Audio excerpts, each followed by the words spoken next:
46তম সাক্ষী মাহমুদুর রহমান সাহেব তার সাক্ষ্য প্রদান সমাপ্ত করেছেন এবং তার জেরা যেটা ছিল বাকি ছিল সেটা আজকে শেষ হয়েছে। এই 46তম সাক্ষী জনাব মাহমুদুর রহমান সাহেবের সাক্ষ্য গ্রহণের মাধ্যমে আমাদের ওনার সাক্ষ্য গ্রহণ পর্বটা শেষ হলো।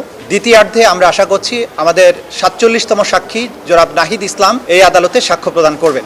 আজকে জনাব মাহমুদুর রহমানের সাক্ষ্যের মধ্যে অর্থাৎ আসামি শেখ হাসিনা এবং আসাদুজ্জামান খান কামালের আইনজীবীর জেরার জবাবে দুটো উল্লেখযোগ্য বিষয় তিনি অবতারণা করেছেন। একটি হচ্ছে যে বাংলাদেশের রাজনীতিতে ভারতের যে ইনফ্লুয়েন্স, ভারতের যে হস্তক্ষেপ সেই ব্যাপারে তিনি কথা বলেছেন তার জেরার জবাবে।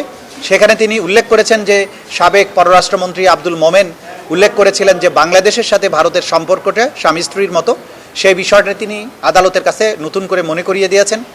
তিনি আরও বলেছেন যে শেখ হাসিনা বলেছিলেন যে ভারতকে তার সরকার যা কিছু দিয়েছে এটা অন্য কেউ দিতে পারবে না এবং এটা ভারত সরকার মনে রাখবে। সেই তথ্যটি তিনি দিয়েছেন আদালতকে এবং এর মাধ্যমে আদালতকে তিনি জানিয়েছেন যে এগুলো প্রমাণিত হয় যে ভারত সরকারের নিয়ন্ত্রণে শেখ হাসিনা বাংলাদেশকে শাসন করতেন। দ্বিতীয় যে বিষয়টির অবতারণা তিনি করেছেন তার জেরার মধ্য দিয়ে সেটি হচ্ছে যে পূর্বে এই আন্তর্জাতিক অপরাধ ট্রাইব্যুনালে যে বিচার প্রক্রিয়াটা হয়েছে, বিশেষ করে আব্দুল কাদের মোল্লা সাহেবের রায়ের ব্যাপারে তিনি উল্লেখ করেছেন যে সাবেক প্রধান বিচারপতি এসকে সিনহা তার ব্রোকেন ড্রিম এই বইয়ে উল্লেখ করেছেন যে এই বিচার পর্বের ব্যাপারে যে একটা রায়কে রেট্রোস্পেক্টিভ ইফেক্ট দিয়ে পরবর্তী সময় অ্যাপেলেট ডিভিশনে গিয়ে আইনকে রেট্রোস্পেক্টিভ ইফেক্ট দিয়ে তাকে যে মৃত্যুদণ্ড দেওয়া হয় এবং এই ব্যাপারে যে সরাসরি হাসিনার হস্তক্ষেপ ছিল, এই কথাগুলো যে ব্রোকেন ড্রিম বইয়ে এসকে সিনহা উল্লেখ করেছেন সেই কথাটাও তিনি আদালতে উপস্থাপন করেছেন এবং তার মাধ্যমে তিনি পূর্ণাঙ্গ একটা সাক্ষ্য এই আদালতের কাছে তুলে ধরেছেন। স্বাস্থ্যকর অল টাইম হানিকম, সব সময় all time healthy life. Mahmudur Rahman সাহেবের বক্তব্যে উনি যা বলার কথা ছিল তিনি সব কিছুই বলেছেন, বাকিটা মূল্যায়ন করবেন আদালত।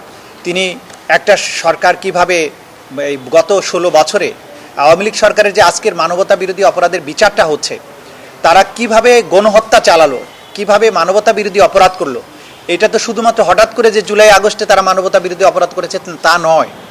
একটা গণতান্ত্রিক উপায়ে, সেই গণতান্ত্রিক উপায়টা কতটা প্রশ্নবিদ্ধ ছিল সেটা ভিন্ন কথা, কিন্তু তারা নির্বাচিত সরকারের নাম করে এসে নিজ দেশের জনগণের উপরে যে হত্যাকাণ্ড চালালো সেটার পেছনের পটভূমিটা কী ছিল এবং আসলে আওয়ামী লীগ সরকারের চরিত্র কী ছিল, তারা কি আসলে গণতান্ত্রিক ছিল কিনা, তাদের যে মানবতা বিরোধী হওয়ার যে উপাদানগুলো তাদের চরিত্রের মধ্যে আগে থেকেই ছিল, তাদের শাসন ক্ষমতা ছিল শক্তির জোরে পরিচালিত, তাদের শাসন ক্ষমতায় অন্য রাষ্ট্রের আধিপত্য ছিল, প্রভাব ছিল, নিয়ন্ত্রণ ছিল, এই সব জিনিসগুলো তুলে ধরার মাধ্যমে তিনি জুলাই আগস্টে যে সংগঠিত মানবতা বিরোধী অপরাধ তার পেছনের প্রেক্ষাপটটা তুলে ধরে এই পুরো বিষয়টাকে স্পষ্ট করেছেন জাতির সামনে। তো এটাই ছিল তার বক্তব্য এবং তার বক্তব্যের মাধ্যমে আমাদের সাক্ষ্যগত যে বিষয়গুলো প্রয়োজন ছিল এই মামলায় প্রমাণ করার জন্য সব কিছুই এসে গেছে বলে আমরা বিশ্বাস করি।